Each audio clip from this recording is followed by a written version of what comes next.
Bismillahirrahmanirrahim. Alhamdulillahirabbil alamin. Nahmaduhu wa nasta'inuhu wa nastaghfiruh. Allahumma salli wa sallim wa barik ala sayyidina Muhammadin amma ba'du. Assalamualaikum warahmatullahi wabarakatuh. Teman-teman yang dirahmati Allah, alhamdulillah kita bersyukur kembali berkumpul bersilaturahmi dan juga bermuajahah secara virtual. Dan ini adalah lanjutan daripada program kita pembacaan kitab Bidayatul Hidayah sebagai penyempurnaan daripada rubrik yang ada di kanal YouTube ini. Jadi ada ilmu syariatnya kita baca kitab Kifayatul Akhyar, ilmu akidahnya kita baca Al-Jawahir Al-Kalamiyah, kemudian ilmu tasawuf, ilmu akhlaknya kita belajar atau kita baca kitab Bidayatul Hidayah yang saat ini kita pakai. Dan ini sempat libur cukup lama, hampir setahun ya. Jadi setelah lebaran nggak ada lagi tuh karena kesibukan dan juga beberapa hal lain yang terlalu lama kalau kita sebutkan sebabnya.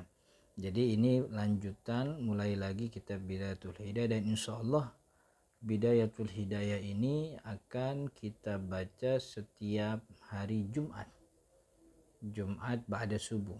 Artinya ba'da subuh ini sudah mulai sempurna. Senin Jawahir Kalamiyah, Selasa, Rabu, Kamis itu kitab Kifayatul Akhyar begitu. Kemudian hari Jumat adalah Bidayatul Hidayah. Tapi mungkin hari Kamis ya, saya masih memikirkan 2 hari tersebut begitu. Tapi pada intinya alhamdulillah kita mulai lagi pembacaan kitab Bidayatul Hidayah, dan ini episode yang ke-9. Karena episode ke-8 berhenti kita di tentang adab mandi janabah. Yang sekarang kita baca adab tayammum episode ke-9. Qala al-musannifu rahimahullahu ta'ala wa nafa'ana bihi wa bi'ulumihi fid daraini amin ya rabbal alamin. Adabut tayammumi, adab daripada tayammum.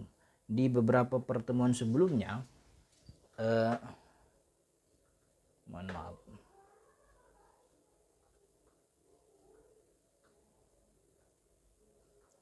di beberapa pertemuan sebelumnya tentang Bidayatul Hidayah ini kita menjelaskan bahwa yang disebutkan oleh Imam Al-Ghazali di dalam setiap babnya itu disebutkan adab.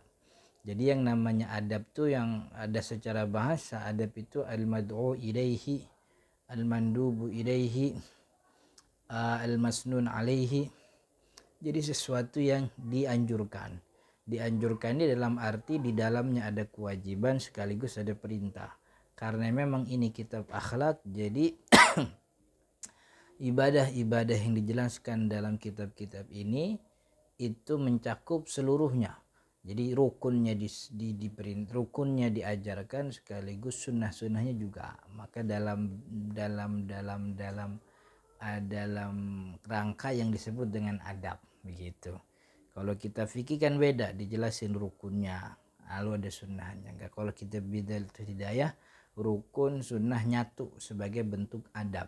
Karena salah satu bentuk beradab kita kepada Allah menjalankan seluruh yang diperintah, entah itu kewajiban atau sebuah kesunahan. Dan kesunahan itu adalah jawabirul faraid, kan begitu. Yang sunnah-sunnah itu termasuk jawabir, penambal kewajiban yang dikerjakan tidak dengan bentuk yang sempurna. Makanya disebut adabut tayammum. Ini yang membedakan kitab Bidayatul Hidayah ini sebagaimana dia kitab akhlak dengan kitab-kitab fikih. Adabut tayammumi, kata Imam Al-Ghazali, fa in ajizta ay fa in ajazta, kalau engkau ajazta tidak mampu, an isti'malil ma'i daripada menggunakan air. Jadi di awal beliau sebutkan dulu tentang sebab kapan orang boleh bertayamum. Kata Imam Al-Ghazali, kalau kamu tidak mampu menggunakan air, tidak bisa menggunakan air li faqdihi yang pertama karena sebab memang airnya tidak ada ba'da talabi setelah mencari. Nah, mencari ini memang hukumnya artinya ini sebagian ulama mewajibkan wajib mencari. Terus sebagian lain mengatakan gak usah mencari, pokoknya nggak ada tayamum. Nah, kalau Syafi'i wajib mencari. Dan mencarinya itu seukuran 300 hasta. Jadi di mana tempat kita berada 300 hasta dari situ. Jadi 300 hasta, satu hasta kan 45 cm. 45 cm kali 300 kira-kira 1500 sekian cm. Berarti 300 hasta itu kurang lebih 150 meter sekian. Jadi setelah mencari seukuran 150 meter sekelilingnya, depan, belakang, kiri, kanan, itu yang dinamakan kagak ada air gitu. Jadi kalau dibilang nggak ada air belum cari, belum gitu. Jadi kata Imam Al-Ghazali, fa in ajasta an isti'malil ma'i li faqdihi ba'da talabi, karena air kagak ada ba'da talabi setelah engkau mencari gitu. Setelah engkau mencari, auli udhrin. Nah, beliau sebutkan lagi nih sebabnya. Pertama, enggak ada setelah pencarian. Yang kedua, li udhrin, karena sebab uzur, ada airnya tapi tidak bisa digunakan. Kenapa? Min maradhin, sebab karena sakit.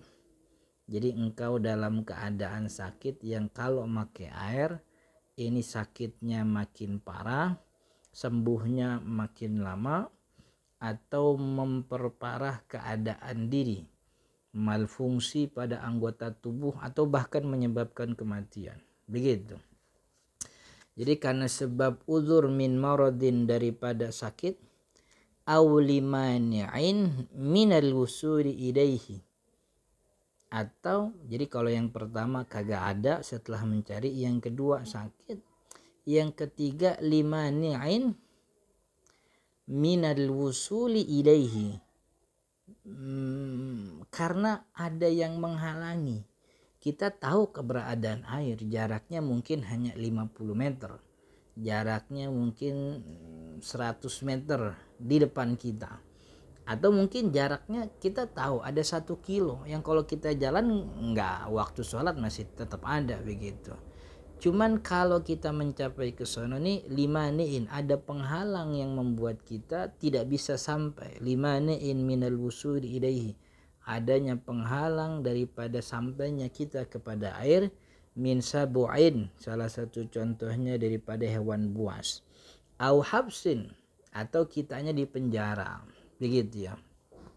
Di penjara itu ya dipasung, di penjara, dipasung, diikat, diborgol sehingga kita tidak bisa kemana-mana begitu. Au kanal ma'ul hadir, ini sebab yang selanjutnya nih.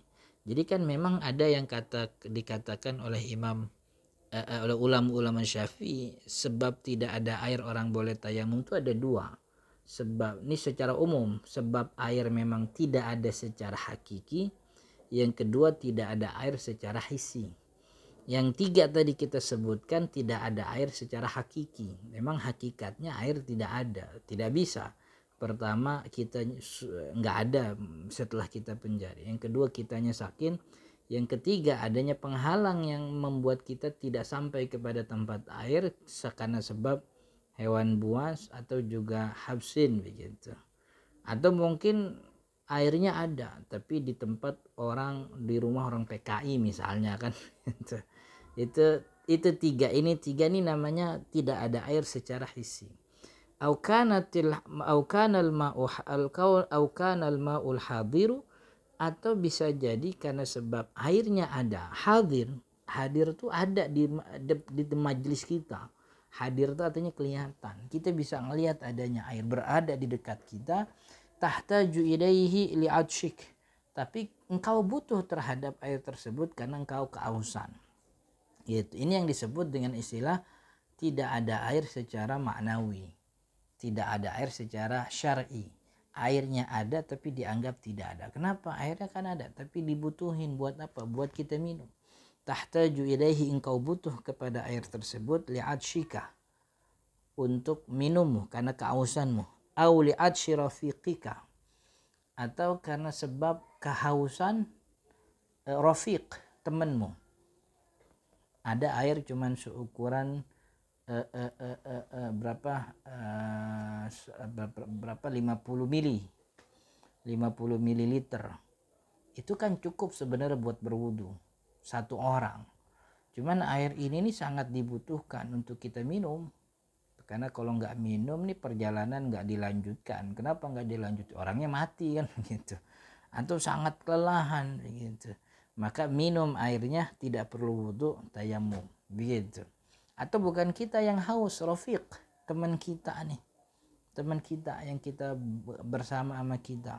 Maka lebih-lebih lagi kalau itu keluarga kan begitu. Artinya tidak mesti di perjalanan, di rumah pun air tidak ada, satu-satunya air ada, air untuk minum. Istri kita, anak kita, katakanlah untuk sampai pada air datang selanjutnya jam 12. Jadi dari jam saat ini sampai ke jam 12 nih kira-kira berapa jam? 3 jam, 4 jam. Maka orang 4 jam tuh ukuran minumnya kira-kira 50 ml. Berarti kalau 50 mili ini anggota keluarga ada 5 kali 5 250 mili. Ini air cuman ada 200 mili begitu. Kan maka diutamakan dulu nih buat minum keluarga begitu, buat minum dirinya dan keluarganya, kemudian dia tayamum begitu. Au kana milkan li ghairik, atau airnya ada cuman bukan punya kamu, punya orang lain begitu. Walam yuba, dan punya orang tersebut lam yuba, tidak dijual, artinya minta nggak dikasih, yaitu hak dia kan emang punya dia. Nggak usah bikin status bahwa dia intoleran, nggak usah bikin status di WhatsApp, di Facebook, di video edit. Enggak, emang tuh punya dia gitu. Emang punya dia, jangan diapa-apain, itu punya hak dia untuk memberi atau tidak memberi begitu. Kemudian ditawar, jual dah, saya mau wudu, nggak ada air, boleh gak kalau saya minta gitu. Lam yuba, nggak dijual juga, illa bi aksar min samanil misli, dijual nggak dijual, tapi sekalinya dijual dia jualnya dengan bi aksari min samanil misli, dengan harga yang lebih tinggi daripada harga biasanya. Samanul misli, katakanlah kita butuh 2 liter air untuk wudu keluarga kita. 2 liter air itu kan normalnya mungkin dijual dengan harga 7.000 gitu. Tapi orang ini jualnya 25.000, itu kan aksar, lebih banyak daripada harga semisal. Bahkan kalau air biasa bukan air minum itu yang satu dirigen yang isinya mungkin 19 liter itu bis cuman 3.000, 5.000 kan begitu. Jadi dijual tapi tidak dengan harga normal begitu. Maka itu termasuk tuh sebab orang boleh bertayamum. Air dianggap tidak ada, walaupun ada tapi tidak ada secara syar'i. Au kana bika jirahatun, atau di dalam dirimu itu, kata Imam Al-Ghazali, jirahah, ada luka. Au maradhin, atau ada penyakit. Takhafu minhu ala nafsik, yang kamu takut minhu daripada penggunaan air, ala nafsik, terhadap dirimu. Nanti ini kenapa-napa, ini luka bakar, kata dokter harus kering selama berapa hari Pak Dokter, pokoknya sampai kelihatan kering nih, kira-kira kayak gini nih 2 minggu. 2 minggu tayamum gitu. Karena nggak mungkin kan kena air, karena air membahayakan bagi dirinya. Fasbir, maka kalau kamu dalam keadaan seperti itu, fasbir, maka sabar. Jadi maksud Imam Al-Ghazali, jangan tayamum dulu, tunggu dulu. Sampai kapan? Hatta yadkhula waqtul fardhu, sampai masuk waktu fardhu. Ini kalau dalam kitab fikih ini syarat. Jadi syarat sah orang tayamum tidak boleh ketika sebabnya ada. Belum boleh. Itu pemboleh, bukan itu penyebab, tapi bukan mujawis, bukan pemboleh, bukan waktunya. Waktunya kapan? Hatta yadkhula waqtul fardhu, ketika datang masuk waktu sholat. Gitu. Artinya kalau keadaan tidak ada air sebelum masuk waktu sholat, nggak ada yang bilang dia boleh tayamum. Kalau tayamum jadi kagak sah, karena syarat sah tayamum harus sudah masuk waktu sholat. Makanya kata Imam Al-Ghazali, ini adab ini, fasbir, tunggu aja. Hatta yadkhula waqtul fardhu, sampai masuk waktu fardhu, waktu fardhu. Saya lupa pakai jam nih. Ini biar ketahuan udah berapa menit kita. waktul fardhu, sampai tidak masuk waktu sholat wajib. Tsumma qsid, kalau kemudian masuk waktu sholat dari jam 11 khawatir air nggak ada, kita nyantai karena belum masuk waktu sholat, kemudian datang masuk waktu sholat begitu, maka boleh dah itu bertayamum. Tsumma qsid, kemudian iksid itu menujulah. Iksid itu kalau bahasa Indonesianya apa ya? Tsumma qsid, kemudian datangilah. Nah, al-qasdu itu kan artinya mendatangi gitu. Sama seperti secara bahasa al-hajj itu artinya al-qasdu, mendatangi. Tsumma qsid, maka datangilah sa'idan thayyiba. Sa'idan itu permukaan tanah, wajhul ardi, maka datangilah permukaan tanah. Dan memang dalam mazhab Syafi'i sa'idan itu tidak diartikan sebagai tembok, pohon, dinding, bukan, tapi diartikan wajhul ardi, permukaan tanah. Maka memang mesti ada tanahnya begitu, tidak boleh dengan dinding dan seterusnya. Sa'idan thayyiban, dan dia adalah thayyib. Thayyib di sini kalau di sini diartikan halal, karena di sini akan dijelaskan tohir lagi. Jadi thayyib sebenarnya thayyib itu artinya dua. Thayyib itu ya baik, maknanya dia halal, sekaligus dia suci. Tapi dalam paragraf ini karena dijelaskan lagi setelahnya nanti ada keterangan tohir, maka thayyib di sini artinya halal. Maka datangilah permukaan tanah yang halal bagi dirimu. Mana permukaan tanah yang halal? Permukaan tanah umum yang tidak dimiliki oleh seseorang, yang kalaupun dimiliki dia mengizinkan begitu. Maka kalau dia tidak mengizinkan berarti bukan thayyib, itu haram. Jadi waqsid sa'idan halalan laka begitu.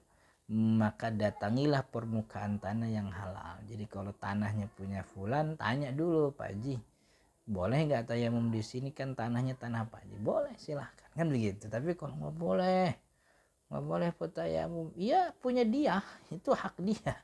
Dia nggak nolong orang ibadah, urusan dia sama Allah, kita mah nggak punya urusan gitu. Jangan ngurusin apa yang kita nggak punya kan. Ngurusin aja apa yang kita punya. Kita punya kewajiban, urusin kewajiban sholat kita. Nggak usah di video ini orang nggak toleran, masuk orang tayamum kagak boleh ditayamum. Punya dia kan. Terserah dia. Tsumma qsid sa'idan halalan thayyiban alaihi turab, yang tanah tersebut ada debunya. Jadi tanahnya itu ada debunya. Turabun khalisun, yang turabnya itu murni. Khalis itu maksudnya tidak bercampur dengan bebatuan, tidak bercampur dengan pasir, walaupun kemungkinan ada debu di atas pasir iya gitu. Tapi khalis itu benar-benar tidak bercampur dengan semen, tidak bercampur dengan terigu, kan sama-sama tipis tuh. Tidak bercampur dengan tepung dan lain-lainnya. Pokoknya benar-benar debu. Turabun, di atas permukaan tanah yang tanahnya punya debu, yang debunya khalis, tidak bercampur dengan benda yang mirip dengan debu, tepung dan seterusnya itu. Tahirin, dan dia adalah dia adalah debu yang suci. Yang suci itu pastikan buat tanah ini nggak dikencingin kucing, nggak diberakin ayam begitu. Suci dia, tidak ada najisnya. Layin tuh maksudnya yang tipis. Jadi bukan yang gede. Kalau yang gede itu namanya gubar, itu bukan turab. Jadi kan beberapa debu memang ada yang lapisannya cukup tebal. Itu kalau tebal tuh jadi jatuhnya kayak bedak tuh kan begitu. Lain tuh tipis.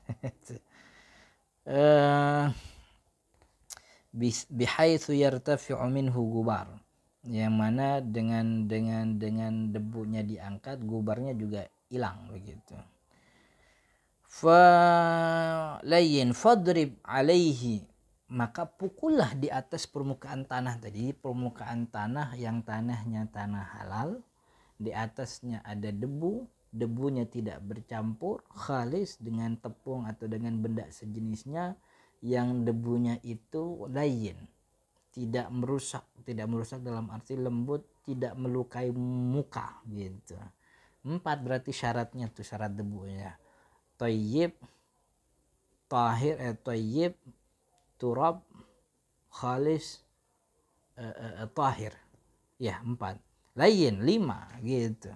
Jadi permukaan tanahnya halal, memang tanah dia boleh dipakai, atau tanah orang diizinkan, dia debunya ada begitu, kemudian khalis tidak bercampur, tahir suci, lain gitu. Fadrib alaihi, pukullah, fadrib alaihi, maka pukullah di atas tanah tersebut, ya bikafaika, dengan kedua telapak tanganmu, dhamman baina asabik. Ini versinya Imam Al-Ghazali, karena kitabnya Bidayatul Hidayah. Imam Al-Ghazali memang tepukan pertama itu kan buat muka. Jadi tepukan pertama tuh tangannya dhamman baina asabi'aik, baina asabi'aik, jari jemarinya tuh dirapetin.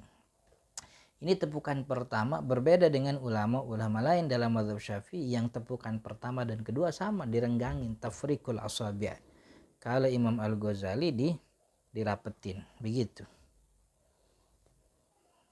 dirapetin gitu. Dhamman baina asabi' wanwi istibahatus shalah, kemudian niat.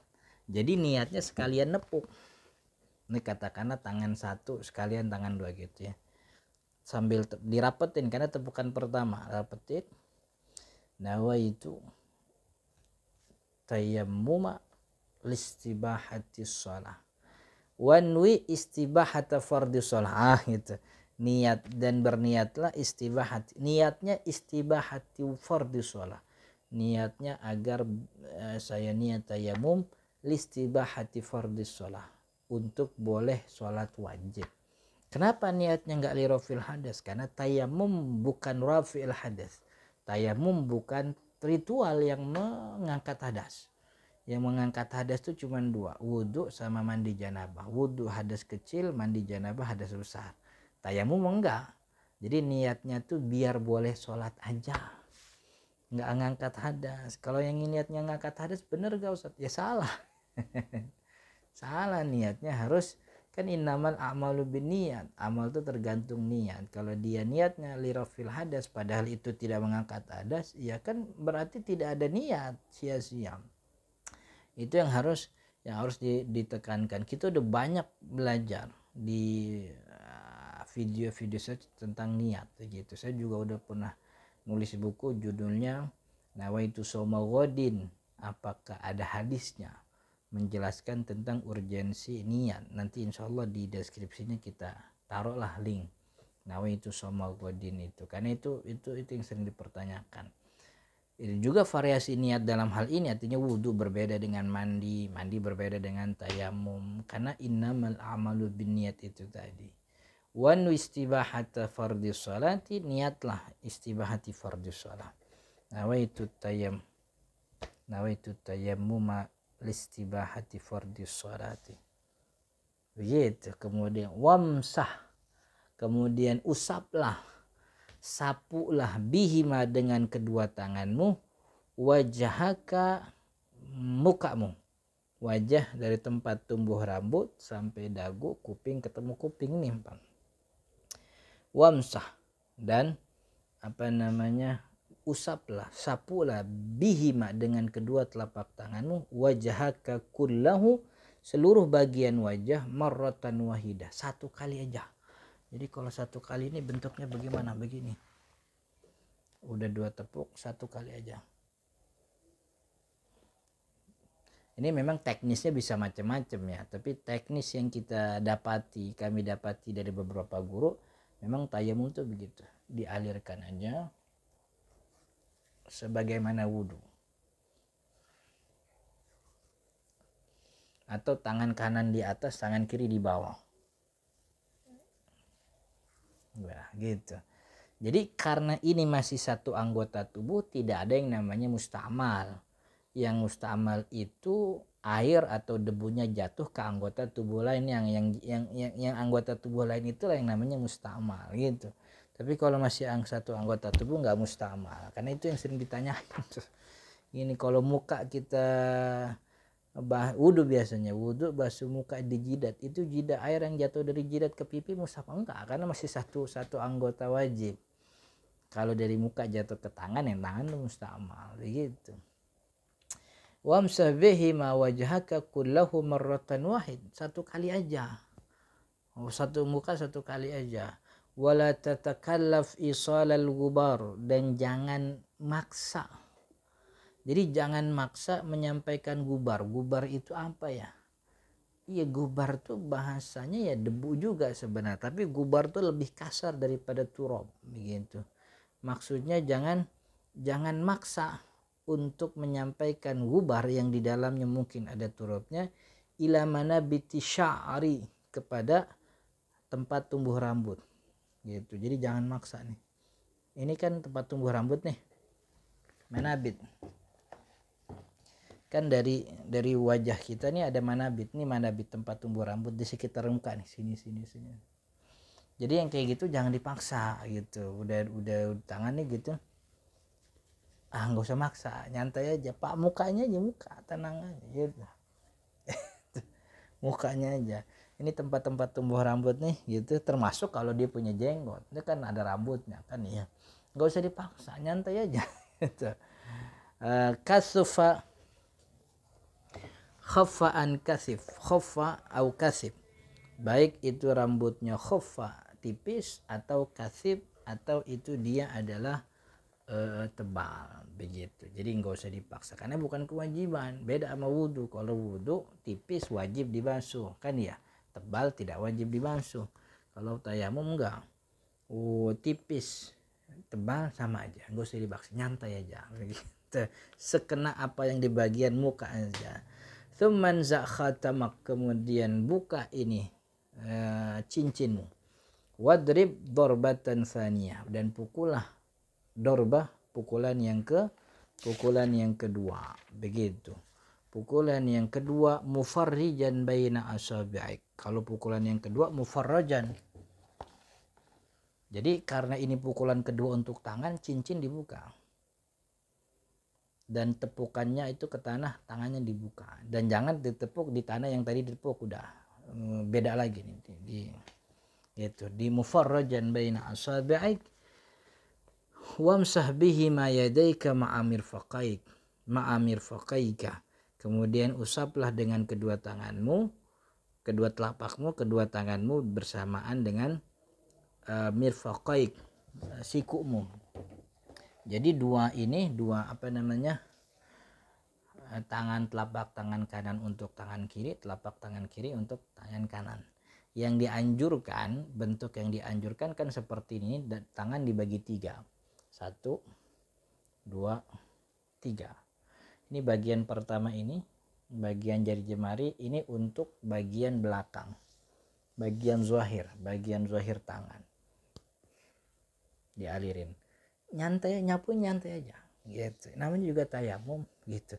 Jadi nggak usah bingung, kayaknya nggak terasa ada debunya, emang nggak terasa, nyantai aja semua. Kemudian bagian yang kedua ini, bagian 2 ini untuk bagian dalam tangan, jadi udah dialirin sampai siku, kemudian bagian dalamnya gitu, kemudian sampai ke tangan, lalu bagian yang ketiga jempol ketemu jempol begitu, kemudian tangan lagi, dan selanjutnya baru setelah terakhir di di sela-sela seperti itu. Tsumma fa in lam tastaw'ibhuma, kalau kedua tangan tadi yang udah ditepuk rasanya belum cukup untuk menyapu seluruh bagian tangan sampai siku, fadrib dorbatan ukhra, maka usap lagi, pukul lagi ke tanah, ambil lagi tanahnya, usap lagi, ila antastaw'ibahuma, sampai rasanya memang sudah menyeluruh, sudah mencakup, sudah merata kepada seluruh bagian. Tsumma msah ihda kaffaika bil ukhra, kemudian usaplah, sapulah salah satu telapak tanganmu dengan yang lain tadi.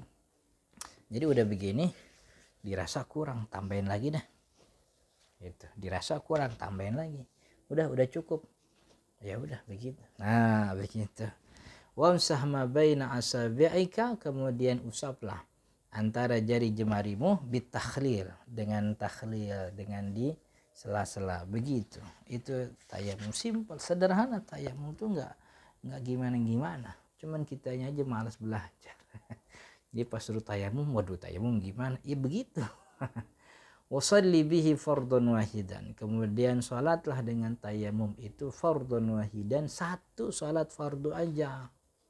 Jadi kalau habis tayamum salatnya satu kali fardu, mau salat fardu lagi nggak boleh.